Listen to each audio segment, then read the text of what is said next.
मैंने कहा भाई ये तार जो है, ये जो भी तुझे दिखाई दे रहा बेटा, तेरी भक्ति का प्रतीक है, और ये हमें भी दिखाई देते हैं। ये ना दिखे फिर भक्ति है नहीं तुम्हारी।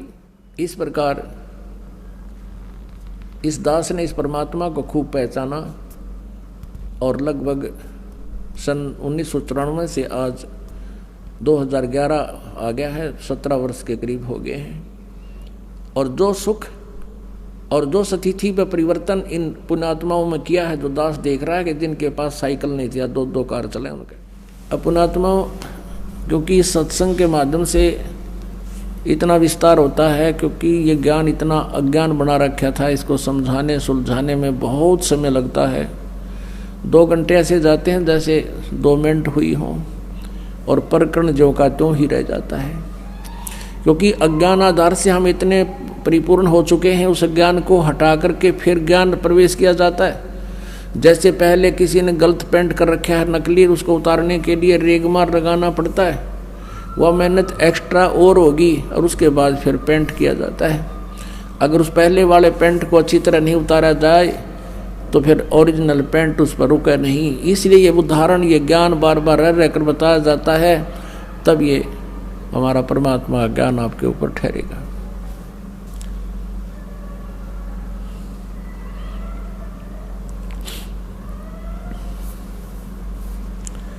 तो क्या बताते हैं कि जेता अंजन आंजिए चश्मों में चमकंते। आप पुण्यात्माओं, सत्संग के दौरान आपका एकाग्रचित होना चाहिए कि के शब्द इस दास के मुख से निकले हैं। इनमें प्रत्येक के अंदर बहुत बड़ा रहस्य और आपके काम की बातें होती हैं। आप जी इधर उधर ध्यान नहीं रखे, क्योंकि 2 घंटे की क्या बात है, तो फिर 2 घंटे शाम होंगे, 4 घंटे, बाकी 20 घंटे बहुत कुछ होते हैं इधर उधर की सोचने। तो अब जैसे ये कई बार बताते हैं, कई भक्तों को शंकाएं भी रह जाती हैं, प्रत्येक को इंडिविजुअली नहीं बताया जा सकता, ना समाधान किया जा सकता। सत्संग इसलिए किया जाता है सामूहिक तौर पर, आपको कुछ ऐसे गूढ़ रहस्य भी साथ में बताए जाते हैं जो आपको आवश्यक है। अब इसमें क्या शब्द आया है कि जेता अंजन आंजिए, वो चश्मों में दिखनते। अंजन माने माया। जितना भी अंजन यानी भक्ति रूपी जो शक्ति तो ग्रहण करेगा, भक्ति धन, भक्ति माया, वो तेरी आँखों में चमकेंगी। आपकी आँखों के सामने, जैसे हमने ये अंधेरे में भी दिखती हैं, और ऐसे बहुत से कुछ ऐसे अलग सी वस्तु दिखती है जो आप जी को भी दिख रही है, जिन्होंने नाम ले लिया 2-4 महीने, 6 महीने, साल, 2 साल हो गए जिनको, उनको ये प्रकट होना शुरू हो जाती है। आँखों के सामने थोड़ी सी दूरी पे ऐसे तार से नजर आएंगे, बहुत ज़्यादा और भी काफ़ी क्रियाएं अपने आप दृष्टिगोचर रहती है। वो क्या है, हमारी जितनी भक्ति अंदर, हमारी भक्ति बढ़गी, उसका लेवल है, उसका प्रतीक है कि आपकी भक्ति इतनी हो चुकी है। और एक भक्त, कई बार कुछ भक्त ऐसे मिले, वो कहने लगे जी मेरी आंखें खराब होगी, आँखें के आगे काला काला दिखे, तार से दिखे, और डॉक्टर को भी देखा, डॉक्टर बोला ऑपरेशन करा ले। मैंने कहा भाई ये तार जो है, ये जो भी तुझे दिखाई दे रहा बेटा, तेरी भक्ति का प्रतीक है, और ये हमें भी दिखाई देते हैं। ये ना दिखे फिर भक्ति है नहीं तुम्हारी।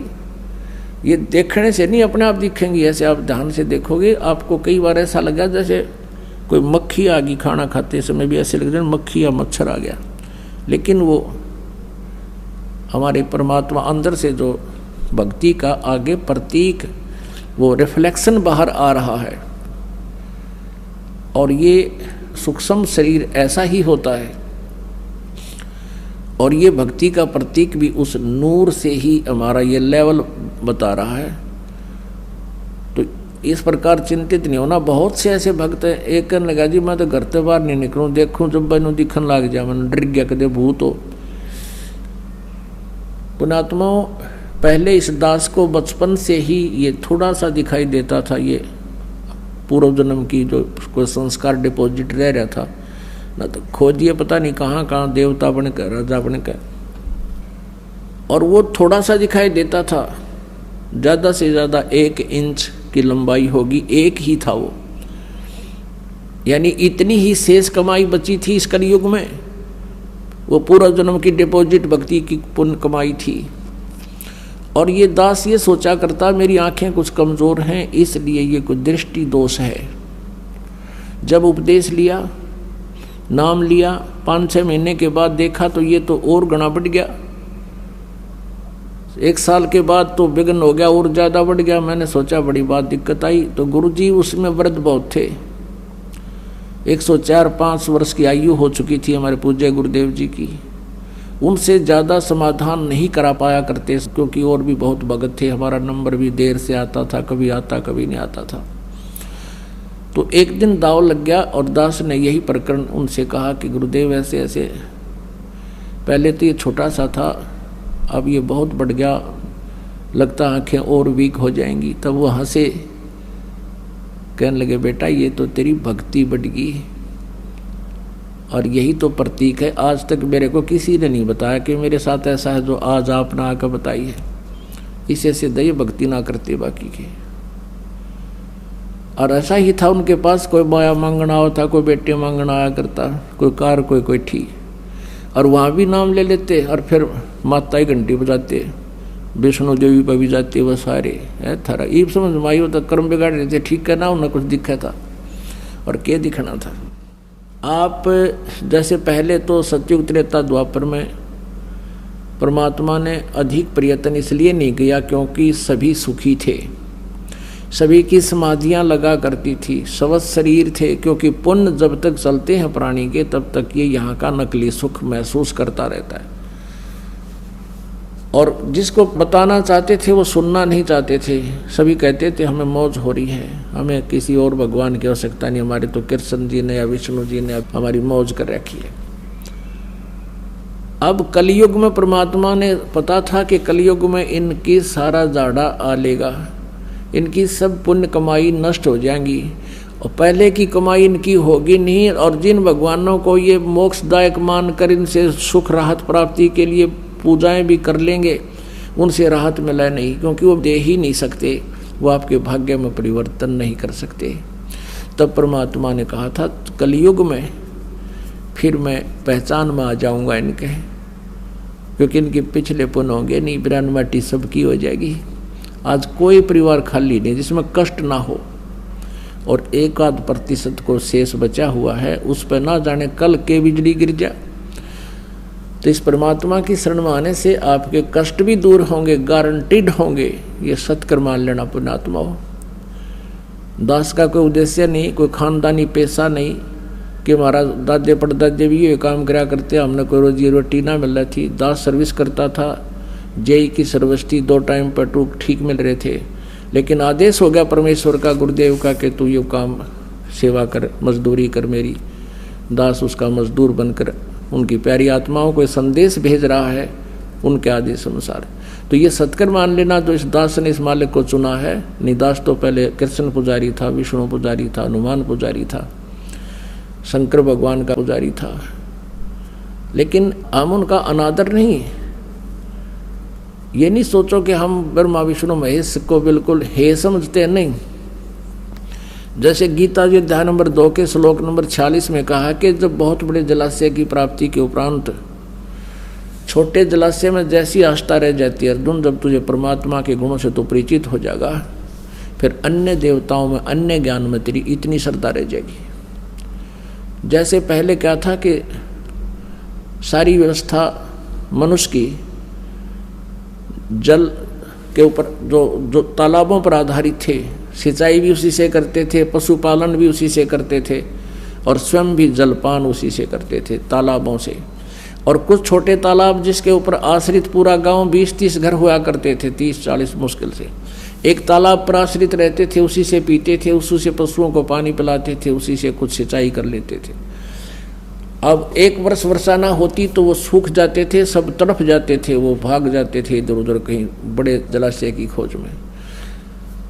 और उन व्यक्तियों को कोई बहुत बड़ी झील प्राप्त हो जाए जिसमें 10 वर्ष वर्षा ना हो तो भी जल अंत ना हो, समाप्त ना हो, तो फिर उन व्यक्तियों की धारणा छोटे जलाशय में जिसी आस्था रह जाएगी, उस बड़ी झील की प्राप्ति के बाद, तो उनको वो छोटे तालाब वाला जल व्यर्थ नहीं लगता, वो बुरा नहीं लगता, लेकिन उसकी कैपेसिटी नहीं है जो उनको सदा सुखी कर सके। वो स्वयं नाशवान है। वर्षा होगी तो वो परिपूर्ण हो जाएगा, 1 साल गुजारा हो जाएगा। 1 वर्ष वर्षा ना हुई तो आश्रित भी मरेंगे, वो तो सूखे गया। और उस झील के ऊपर जल वही है, वर्षा का ही जल है, शुद्ध जल है वो, लेकिन उसकी कैपेसिटी पूरी नहीं है, बहुत कम क्षमता का है। ऐसे ही ब्रह्मा विष्णु महेश के जो पावर है या बुरी नहीं है, और परमात्मा की पावर क्या है, तो दरिया है, दरिया गंगा दरिया जैसा समझो, जिसका जल कभी अंत ना हो, नहा भी ले, धो भी ले, नहर भी निकाल ले, सिंचाई भी कर ले, फिर भी खत्म ना हो। तो इस प्रकार हमने इस परमात्मा पर जब आपकी आस्था हो जाएगी, इसका ज्ञान हो जाएगा, फिर ब्रह्मा विष्णु महेश में हमारी फिर वो बुरे नहीं लगते, लेकिन उनकी अक्षमता का पता लग गया हमने। और जिसने 10 वर्ष वर्षा ना हो रहा ऐसा झील मिल जाए, फिर कौन झांकण जाएगा उसके ऊपर। अंडरस्टूड है कि जो कार्य ब्रह्मा विष्णु महेश जी नहीं कर सकते, और कर सकते थे तो कितना कर सकते थे, और वो हमें उससे सारा ही मिल रहा है, तो वहाँ कौन जाओगा, फिर वहीं बस जाएंगे उसके पास जा करके। तो ऐसा परमात्मा हमें बताना चाहते हैं। तो कहने का भाव ये है कि वो इस प्रकार इस दास ने इस परमात्मा को खूब पहचाना, और लगभग सन 1994 से आज 2011 आ गया है, 17 वर्ष के करीब हो गए हैं।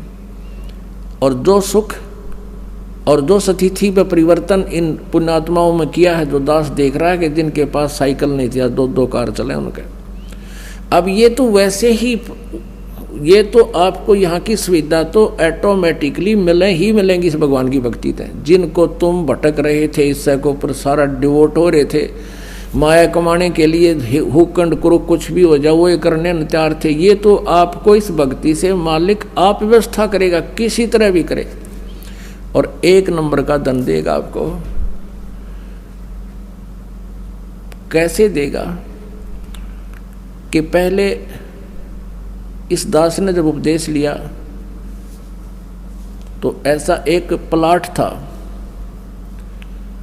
वो प्लाट लिया 4000 रुपये का, और 2 साल के अंदर अंदर ही 1.5 वर्ष के बाद उसके आसपास से बाईपास निकल गया।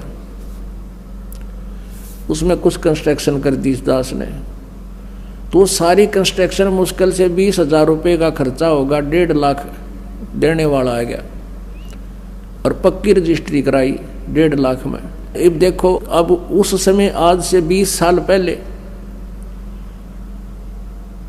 और कैसे 1 नंबर में धन दे दिया, और सारी उम्र नहीं बचा सकता इतने जितने एकदम परमात्मा 1.5 साल में कर दिए। ये ना जाने कित के कर दे, ये फिर इतनी माया देन लग गया परमात्मा से, हाथ जोड़ना पड़ा, क्योंकि मालिक ने इस माया का अवगुण भी बहुत बता रखा है। इस माया की घनी जरूरत नहीं है, ये तो इतनी मांगे मालिक ते कि साईं इतना दीजिए जिसमें कुटुंब समावे, हम भी भूखे ना रहे, अतिथि ना भूखा जावे। इससे घड़ी मांग ली तो जी का झाड़ हो जाएगा आपका, और परमात्मा साथ रहेंगे तो किसी चीज़ का भाव आपको नहीं रहेगा। तो कहने का भाव ये है कि जो यहाँ आपको संसारिक सुविधा जो मिलेंगी वो तो फ्री ऑफ कॉस्ट होंगी, वो तो रुंगे में होंगी, रुंगे में। तो पुण्यात्माओं, हमारा जो सौदा है वो तो है मोक्ष प्राप्ति का। यो सौदा हम मोक्ष वाला तोल कर दे रहे हैं आपको, और ये देंगे रुंगे में जो सुख सुविधाएं आपको यहाँ की चाहिए। वो रुंगा मीन परमात्मा, जैसे आपने गेहूं बीज दिया, जैसे क्या होता है कि मेरे बालक भूखे ना मरे, मेरा परिवार अन्न प्राप्त करे, लेकिन उसके साथ साथ भूस तो अपने आप होगा ही होगा। वो भूस तो हो, वो तूड़ा तो बनेगा। तो पुण्यात्माओं, ये वो भक्ति है जिसमें ये माया रूपी भूस तो आपको प्राप्त होगा ही होगा, और साथ में जीवन और बचेगा, वो गेहूं मिलेंगे, यानी मोक्ष मिलेगा।